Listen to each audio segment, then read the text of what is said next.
It seems like she's not ready for this. How about we give her another chance? Maybe she can do better next time. I thought you said she'd nail the presentation. Have you not discussed this with her? Hindi niya ba alam gagawin niya? I believe the board has finally come to a decision.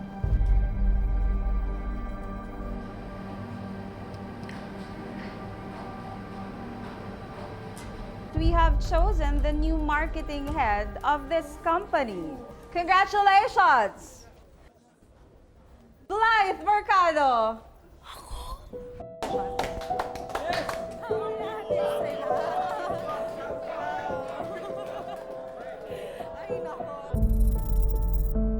Ang ibang tao, hindi ka pa nagsasalita. May sinasabi na, may opinion na. Hindi ka pa kumikilos. Nakuhusgahan ka na. Kasi nga, naniniwala ka sa sinasabi ng iba, sa opinyon ng iba. Sana hindi. Sanay na po ako ng ganito, Mami Conching. Palagi na lang po akong umaasa tapos sa huli, wala rin. Ako din naman yung may kasalanan. Wala naman ako ibang sisisihin sa mga nangyayari sa buhay ko kung di ako rin mismo. Ako din mismo.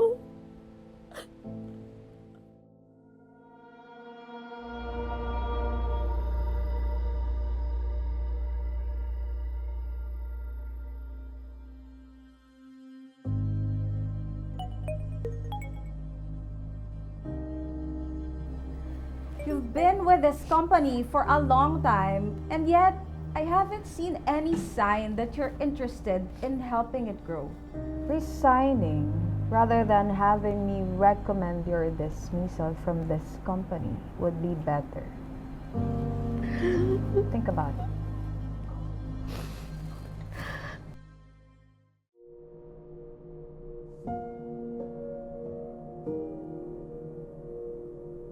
Di po ba minsan mas nakikita ng ibang tao yung kulang natin? Oo, pero hindi naman ibig sabihin nun, anak, na mas sila ang nakakakilala sa'yo. Eh, Mami Conching, miski po ako eh. Hindi ko na po nakikilala yung sarili ko. Alam mo, Alex, halos lahat hiningan mo ng opinion at advice. Pero anak, may nakakalimutan kang lapitan. Po? Nahigit ang maibibigay sa'yo na tulong at pagtatagumpay.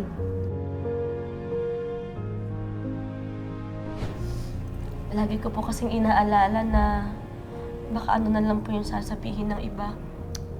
Ano na lang ang sasabihin ng iba? Alam mo, Alex, yun yung katwiran na madalas kong naririnig sa mga kabataan ngayon.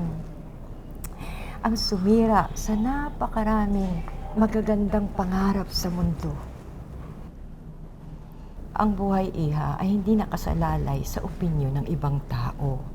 Ikaw ang humahawak ng direksyon mo na magdadala sa'yo sa tama.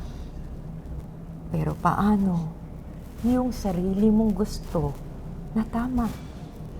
Paano mo mahahanap yun kung mas pinahahalagahan mo ang sinasabi ng iba kaysa sa sarili mong gusto? Pero Mami Conching, ang dami ko po nakikita sa social media ng mga tao na mas magagaling sa akin.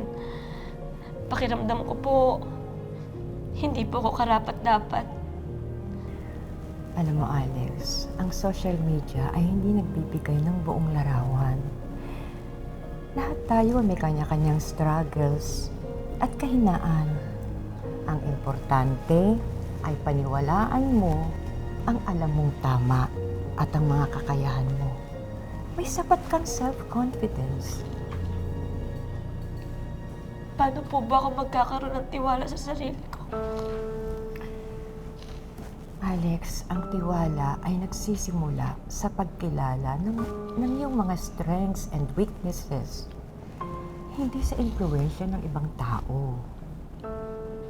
Pero I'm doing my best naman po to make my life better. At para maging maganda po yung buhay ko. Kaya ba madali kang maimpluwensyahan ng sinasabi ng iba? Alex, dapat mo rin namang tandaan hindi mo kailangan ng validation ng ibang tao para sa mga worth mo. Ikaw ay mahalaga at karapat-dapat dahil sa matuwid mong pagkatao. Hindi ko nga rin po masabi kung totoo ngang nakikita kong sarili kong buhay. Kasi nga, mas naniniwala ka sa nababasa mo sa internet. Mas hinihintay mo ang sasabihin ng iba para sa buhay mo. Hindi mo na alam ang realidad at hindi mo na rin nahaharap ang totoong problema ng buhay. Ang totoo po, Mami Conching, hindi ko po alam na meron pa po palang mga bagay na hindi ko natutuklasan sa sarili ko. Ano ka ba, Alex? Natuklasan mo na nga ang tamang pagkilala at paglilingkod sa ating Panginoong Diyos. Natuklasan mo nga ang Iglesia ni Cristo. Ikaw na nga ang nagsabi. Kumbinsido ka na matanggap mo ang gagawing pagliligtas ng ating Panginoong Diyos sa araw ng paghuhukom. Kaya nga niyakap mo ang tunay na pananampalataya. Ikaw mismo ang nakatuklas nun, di ba? Opo, Mami Conching. Hindi po ako nagdalawang isip nang malaman kong katotohanan mula sa Diyos. Alex, Iglesia ni Cristo ka. Ang Diyos mismo ang tumawag sa iyo. Binigyan ka niya ng pagkakataong magbagong buhay at makilala ang tunay na buhay. Nasa iyo ang pribilehiyo, ang lahat ng pagkakataon para magabayan ang ating Panginoong Diyos. Magtagumpay ka sa mga pangarap mo. Pero nakalimutan mo ang pribilehiyo na yun. Alex, hindi tayo dapat padaig sa mga distractions na nakapaligid sa atin. Dahil baka ito ang maging dahilan para mawala ang focus mo sa mas importanteng bagay sa buhay natin. Mas importanteng bagay po?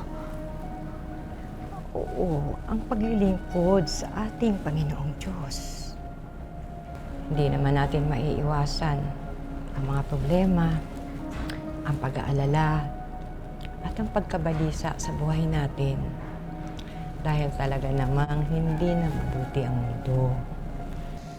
Kaya po siguro sa kagustuhan kong makuha agad ang solusyon ay sa social media ko po agad sinasabi ang mga nararamdaman ko at mga plano ko sa buhay. Paano kung ang makuha mong solusyon ay labag sa gusto ng Diyos? Alex, mahirap magkamali. Maraming influencer sa social media na ang ibibigay sa iyong kaalaman at karunungan ay hindi sang-ayon sa kalooban ng ating Panginoong Diyos na itinuturo sa Biblia. Influencers? Marami po sila, Mami Conching. Nagbibigay po sila ng payo, nagbibigay ng solusyon daw sa mga problema, nagbibigay ng karanasan. Kung ang isang karunungan na ibibigay sa iyo o ipagagawa sa iyo na labag sa utos ng Biblia, panlilin lang yun, Alex.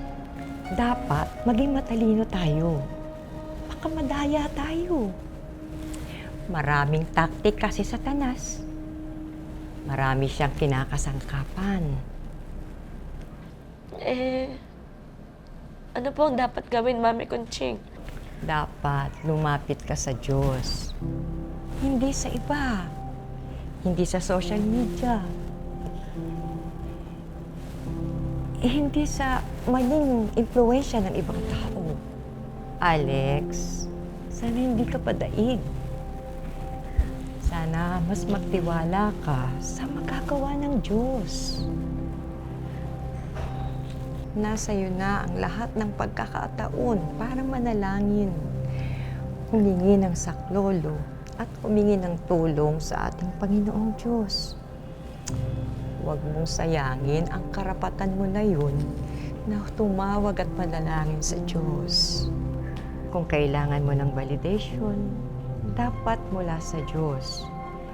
Hindi sa opinyon ng iba na mas madalas ay mali. Mas madalas ay labag sa mga utos ng ating Panginoong Diyos. Alex, napakabigat na ng buhay natin sa mundo ngayon. Pinabibigat pa ng mga taong pinipilit ang kanilang gusto. Alex, Iglesia ni Cristo ka. Anong kinatatakot mo? Ano man ang mangyari sa mundo, hindi tayo pababayaan ng ating Panginoong Diyos at ng ating Panginoong Heso Kristo. May plano ang Diyos para sa iyo, kaya tinawag ka niya sa tunay na paglilingkod. Naririnig mo naman yun sa mga pagsamba. Kung ano ang hinahanap sa atin na dapat nating gawin. Di ba? Sabi po sa Biblia at inituro po sa mga pagsamba natin na sumunod po tayo sa kanyang mga utos. At hindi po ipagkakait ng Diyos ang kanyang tulong at gabay sa mga tapat niyang anak na nangangailangan ng saklolo at pagmamahal. Tama. Eksakto, Alex. Walang imposibleng sitwasyon sa Diyos kapag tumawag tayo at nangailangan tayo ng tulong sa Kanya. Salamat po, Mami Conching, sa pagpapalakas at pagbibigay ng pag-asa. At ito ang higit na tandaan mo, anak. Ang mabigyan natin ng kasiyahan, ang ating Panginoong Diyos. Dahil para sa ating mga iglesia ni Cristo, ang Diyos ang una sa lahat. Ang pagsunod sa kanyang mga utos, ang tumupad ng tungkulin, at mabigyan ng kasiyahan ng ating Panginoong Diyos, yan ang una sa lahat. Opo. Tatandaan ko po, Mami Conching. Dahil kapag nabigyan natin ng kasiyahan ng Diyos, tayo din ay bibigyan niya ng kasiyahan sa buhay pa lamang na ito.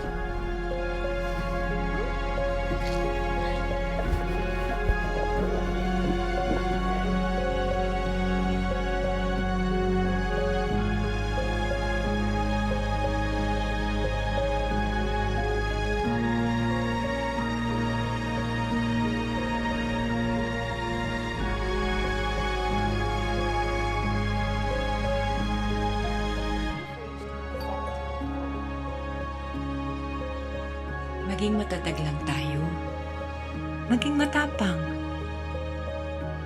Huwag ikukompromiso ang pananampalataya. Huwag tayong pabihag sa mga karunungang hindi naman sa Diyos. Kapag nagawa natin yon, hindi tayo pababayaan ng Diyos sa lahat ng sandali ng buhay natin.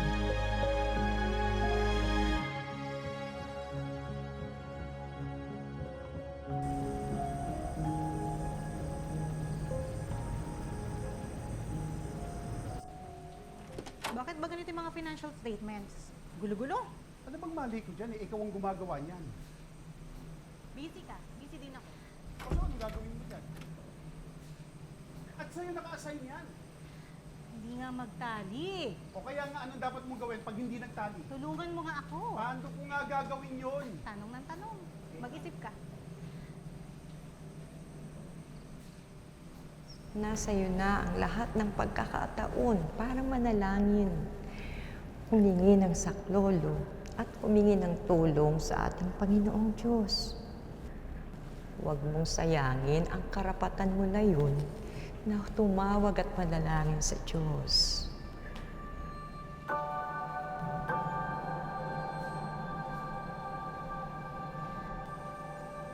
Ang mga kapatid ko, sina Mami at Daddy, sila ang higit na dapat kong ilapit sa Diyos. Hindi ko nasasayangin ang panahon.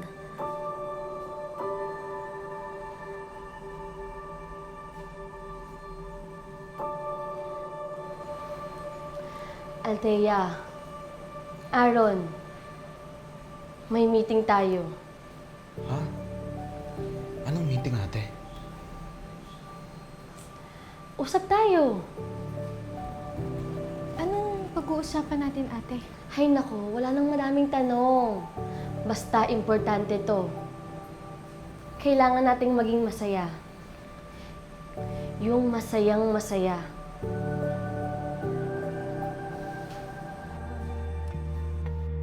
Una sa lahat, ikaw pala. When I'm lost, you call my name.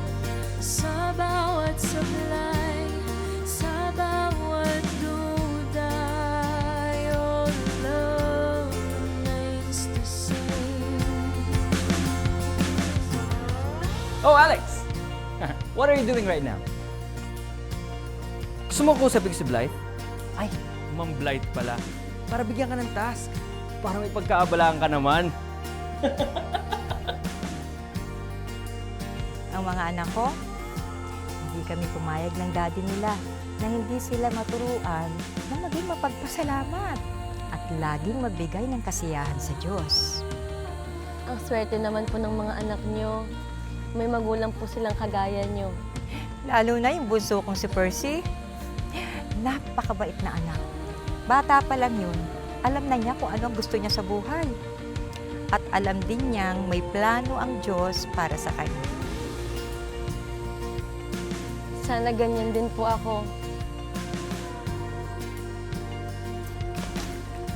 Oh, saan ka pupunta? Pupuntahan ko si Blind. Ha? Bakit?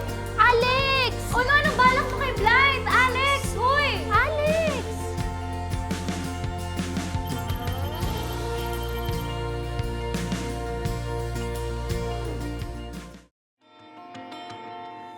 Tahimik ang gabi, ilaw lang ng phone, mga tanong na di makatulog. Sa dami ng mata na tumitingin, nalilimot kung sino talaga ako.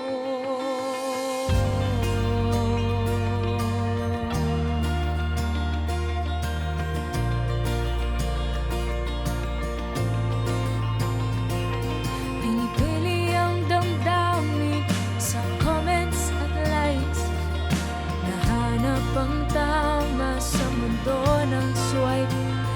Pero sa gitna ng ingay at takot, may tinig kang dahan-dahang lumayag ka.